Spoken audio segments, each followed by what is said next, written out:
saying how happy I am to see all of you here. We're all just so happy that all of you could make it out.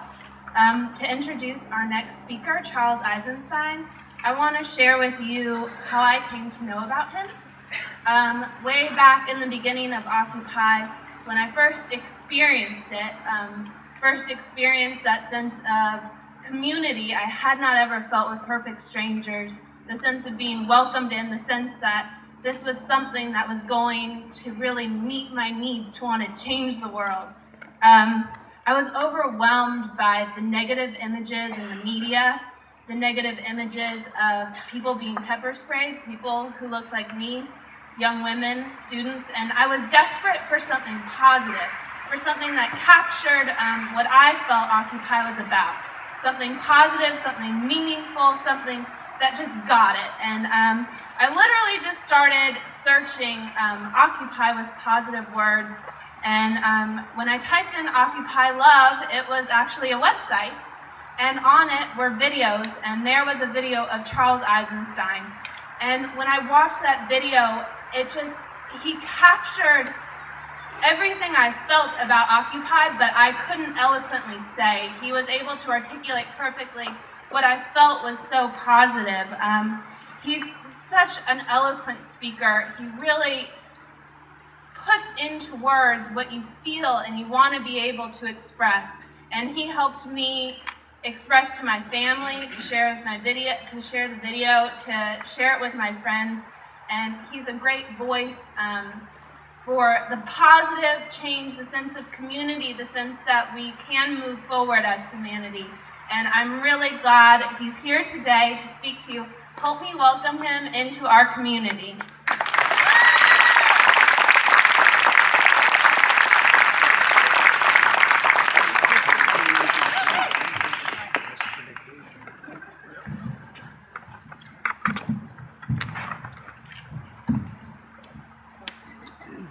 Thanks, Kathleen. It's so great to see people of so many different ages. Usually people who I speak to are there because they resonate really strongly with my message. But here people are here because their children are here supporting them. I was thinking as Haywood was speaking, his appreciation for how people are sacrificing this special moment of their lives, which would be the graduation ceremony, to be here. And part of me was thinking, like, really, maybe they're not sacrificing a lot. I remember when I was graduating, and this was 23 years ago, it was pretty boring, actually. And more than that, there was a sense of pretense. Like this whole stuff about the regalia, you know, and these ceremonies, and then the magic pronouncement, by the power vested in me by the state of Connecticut, I hereby grant you the degree of Bachelor of Arts with all the rights and privileges pertaining thereto, and like all that stuff just didn't really seem that real to me. So I want to kind of speak a little bit to that sense of kind of the unreality of the world that is represented by the regular graduation ceremony and by the speaker in that ceremony, Mayor Bloomberg. You know, it's not that we're anti-Bloomberg or anti-anything, really. Sometimes when we talk about the 99% and the 1%, I think really what we're getting at is the 100%. 99% means pretty much everybody. And I don't think that we aspire to create a world where we defeat the evil 1%, purge them. We want a world that everybody comes along for the ride into a more beautiful world. So when I was invited to speak at this, I was very wary originally, because I said, I don't really want to be part of an anti-Bloomberg movement or an anti-anything movement, really. I was invited to speak at a anti-Koch brothers event a while ago too, and I declined to go to that because, as Haywood was mentioning, it was full of hate, you know. And I think that from a distance, it's quite easy to vilify the people who are perpetrating all of the terrible things that are happening on Earth. But when you get up close to them, you realize that they're doing pretty much what anybody would do if they were occupying the role that they're occupying. You're born into wealth or born into a culture that glorifies wealth. You have these abilities and you become successful and you take on the values that surround you, and you end up doing pretty much the same thing that Michael Bloomberg does. I'm sure he's a perfectly fine individual. And if you get close to him and you start thinking in his logic, then you end up doing the same kind of things that he does, making the same decisions that he makes. I actually know people who know him and think quite highly of his personal qualities. Up close, he's like anybody else. But that's just the point, that he is a representative of a world, of a worldview, of a way of being, of a set of values that we no longer resonate with, and that we understand are destroying the planet, and that are just kind of obsolete.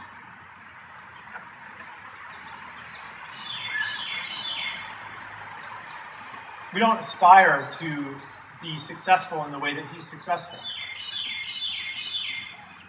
And we understand that that world isn't working very well anymore, even on its own terms. It's in a state of crisis. The financial system that he represents is in a state of crisis. It's a crisis that won't go away. Even the people on the inside, they speak of pretend and extend. Pretend that it's still working and keep it going as long as possible.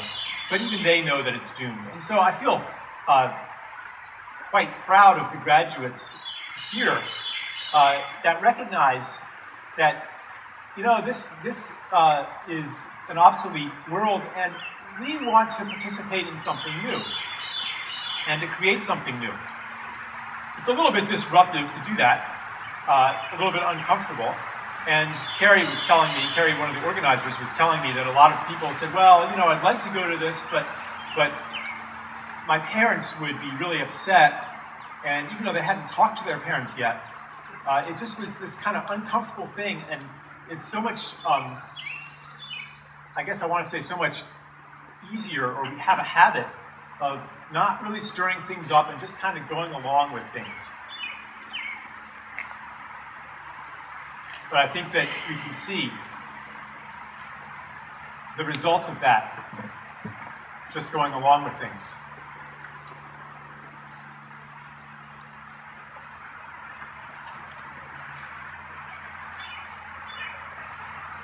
I want to say a few things about what world is becoming obsolete and what world we're stepping into.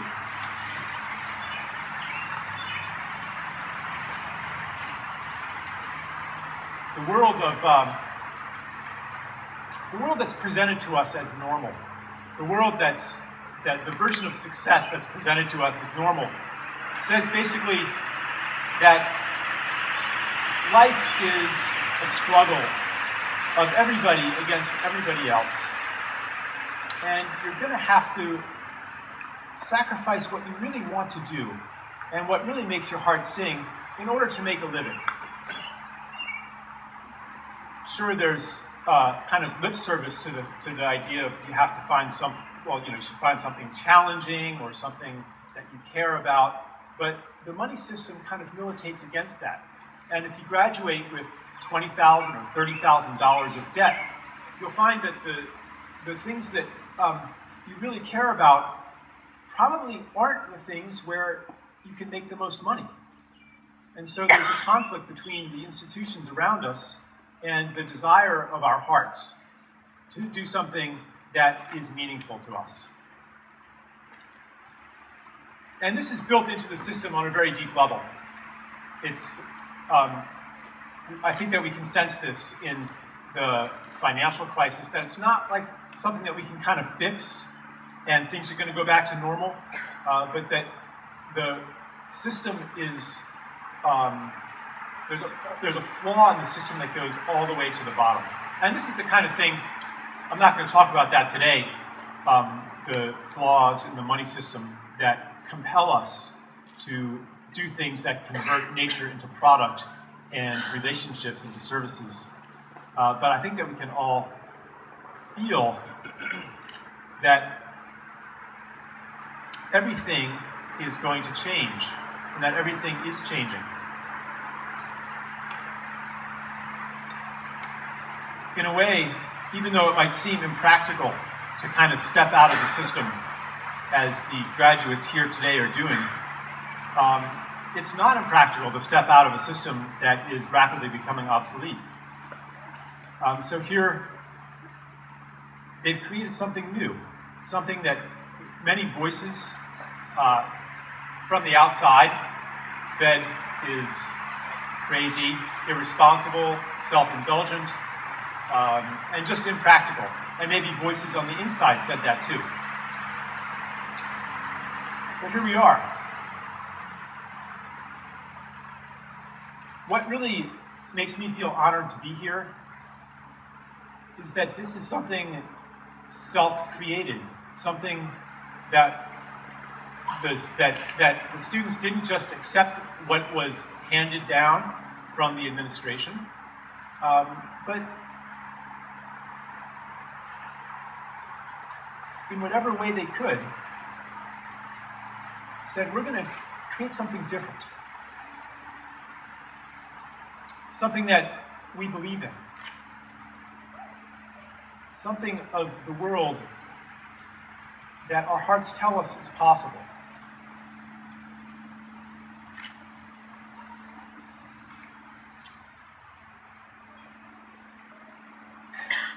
I'm going to just give you a little blessing.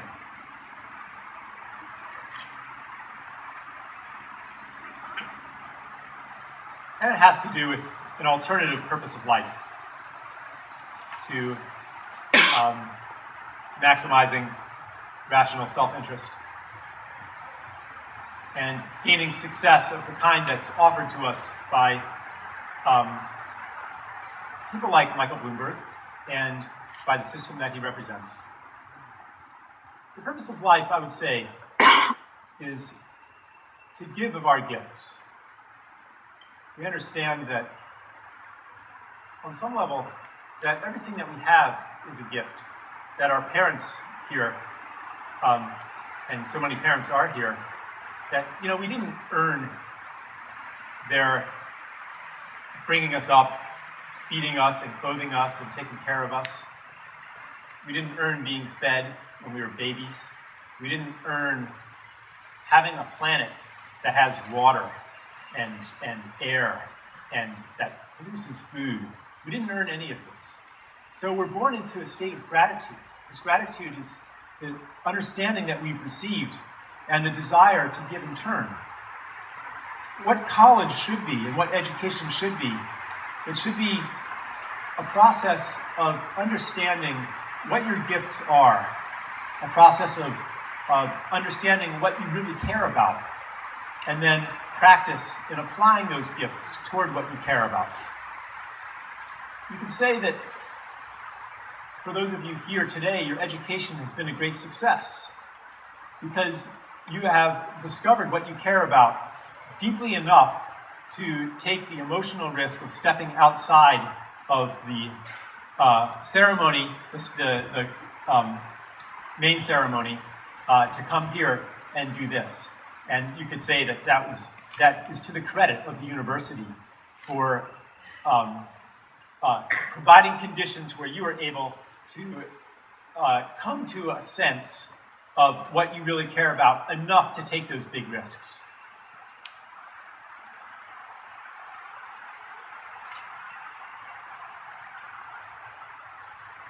So we're born into gratitude, the desire to give.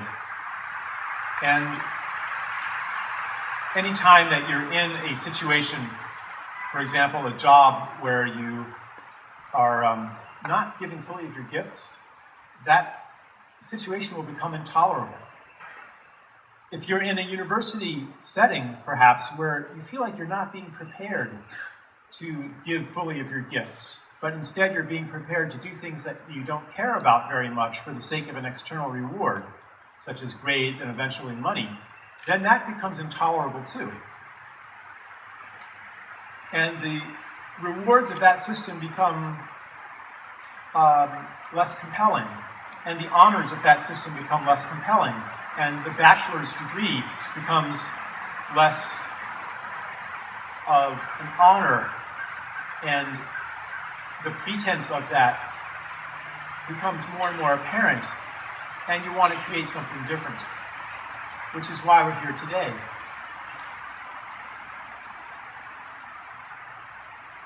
So I feel that this gathering is the first step, or an important step, a transition toward living a life in the gift, toward doing something that you care about for real.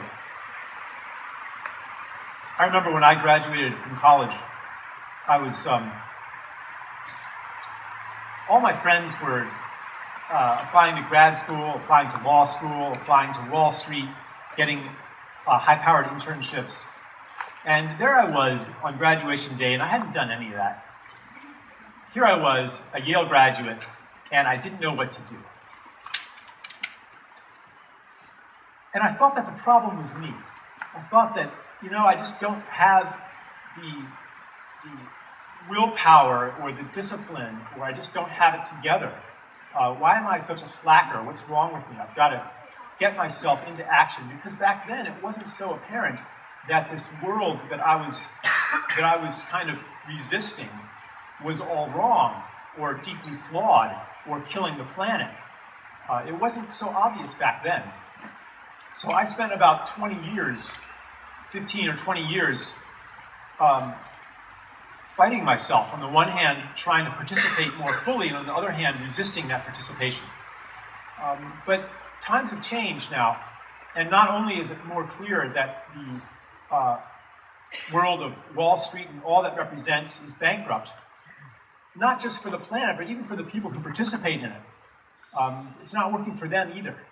They're not, the folks who are making $1 million, $10 million, $100 million a year, they sense the emptiness of it too.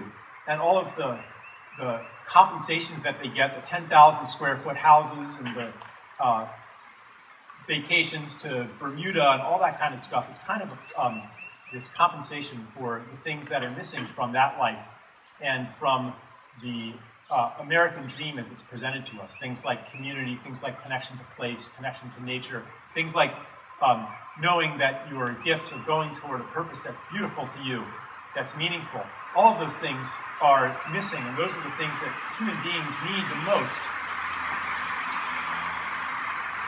And that's becoming really obvious to us today that it's not working, and that we want something better.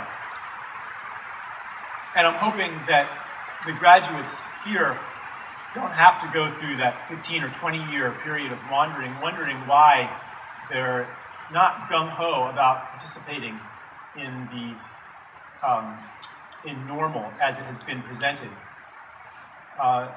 and that you'll have the courage, the same kind of courage that brought you here today, because again and again this kind of choice is going to come up. Do I kind of go along with the expected normal program, or do I do what I really want to do? Do I do what really feels right to me? Do I do the thing that is, that voice says, well, it's irresponsible and it's not going to do any good and it doesn't matter, and here there's 50,000 people in the stadium listening to this big speech, and here there's 150, 200 people gathered here, and what am I thinking? Like, all of those little voices, they're not going to go away. Coming here is practice for listening to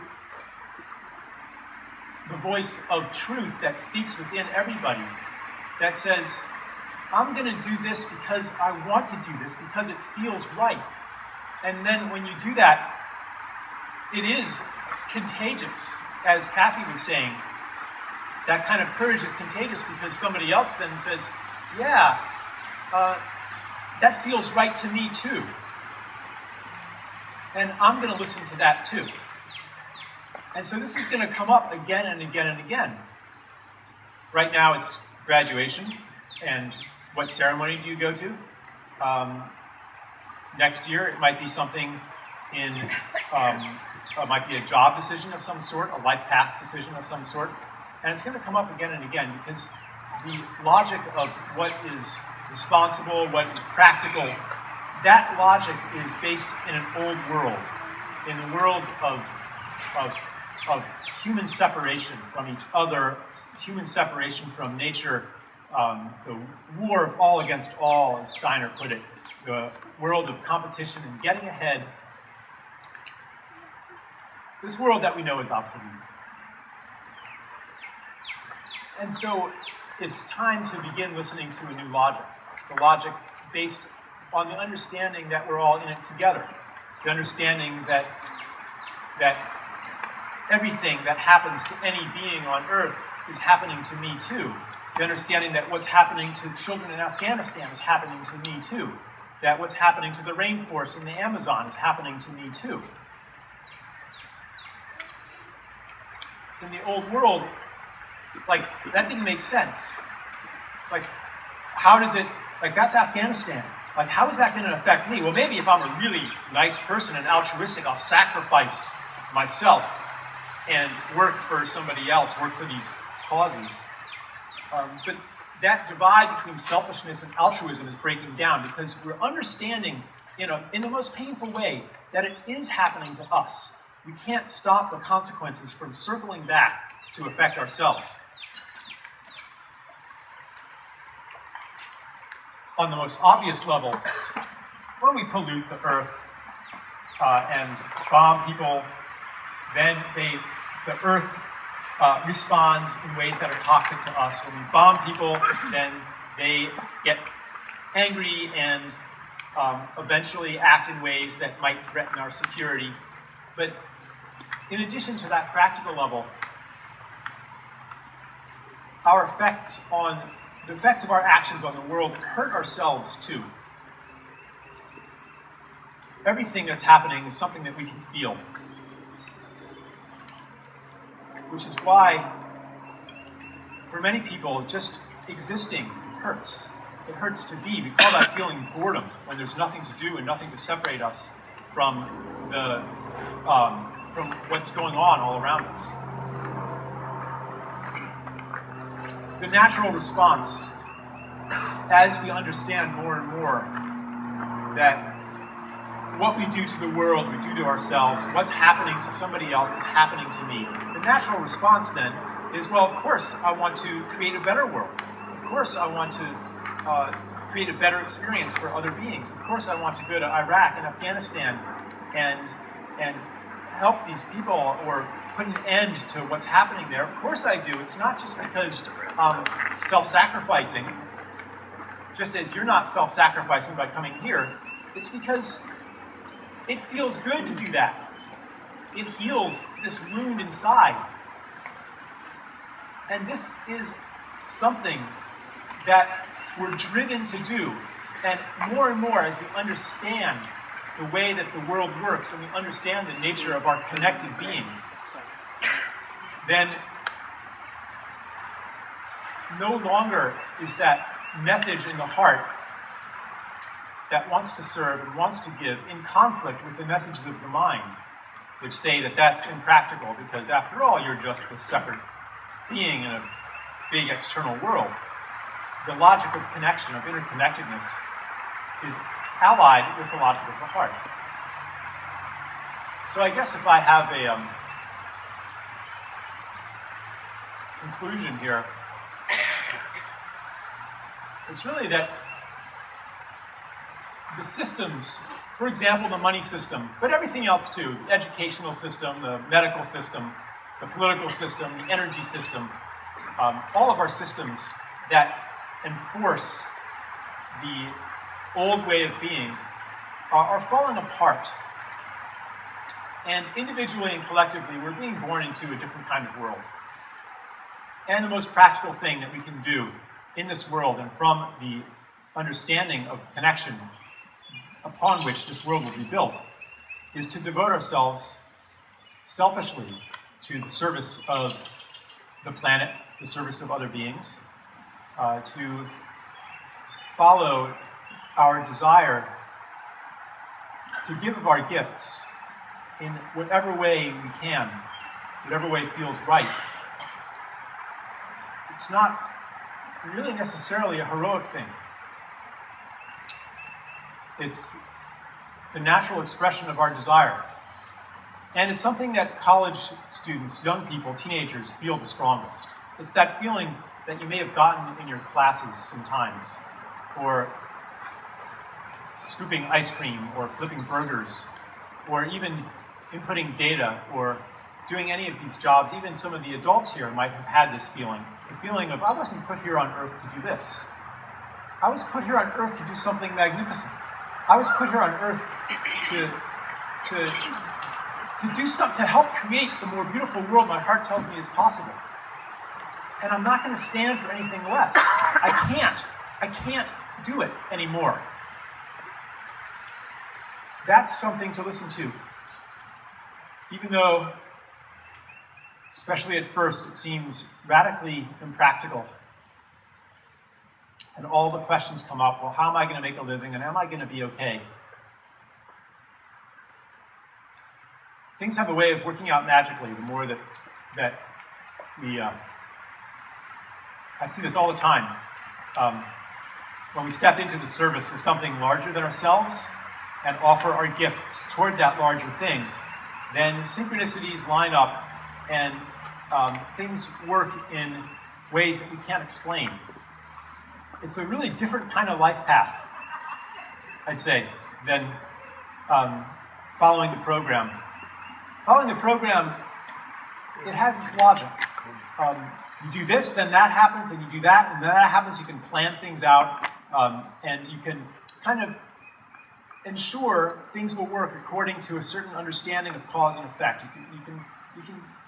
It's practical in that way. But the logic of that world is, again, as I said, it's falling apart. Even if you do your best to go along with the program, you still graduate with lots of debt and no job. You obey all the rules for 40, 50, 60 years, as many of the parents here have. And then guess what? You lose your pension.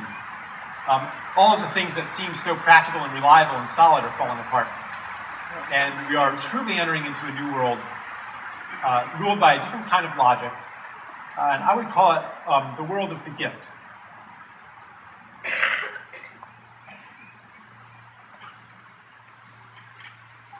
You may soon be facing times of great uncertainty.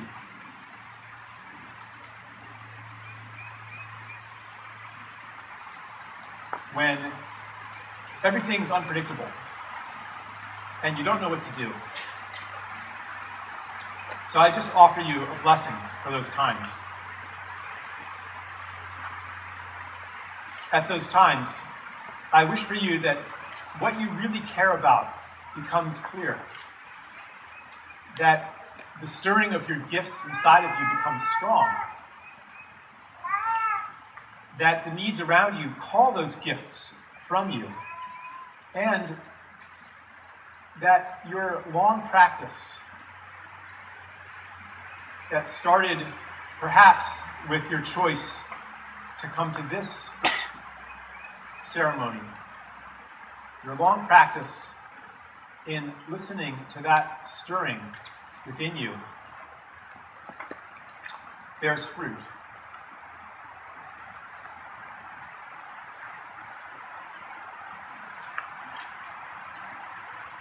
So thank you.